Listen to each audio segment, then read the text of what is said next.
आज जनाब हमारे पास हमारे अटक की एक बहुत ज़बरदस्त शख्सियत जनाब साबिर भट्टी साहब तशरीफ़ लाए।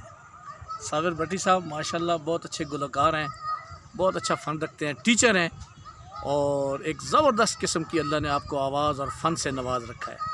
साथ इनकी बेटी बैठी हैं फरियाल गौहर। चाचा रहमुद्दीन साहब हमारे पास बैठे हैं।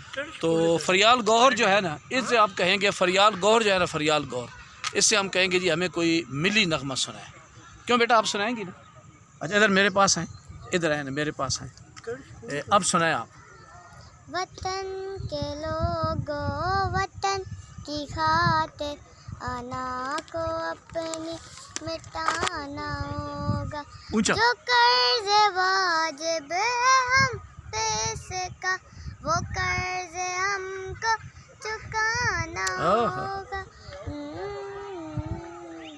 वतन के लोगों वतन की खातिर आना को अपनी मिटाना होगा। शाबाश शाबाश माशाल्लाह, बहुत अच्छा जी। वतन के लोगों वतन की खातिर अना को अपनी मिटाना होगा। वाह जी वाह साबिर साहब, बहुत शुक्रिया सर। बैठे जी, बैठे बैठे जी, माशाल्लाह जी। बच्ची ने बहुत प्यारा मिली नगमा पढ़ा है जी, ज़बरदस्त ही, बहुत अच्छा।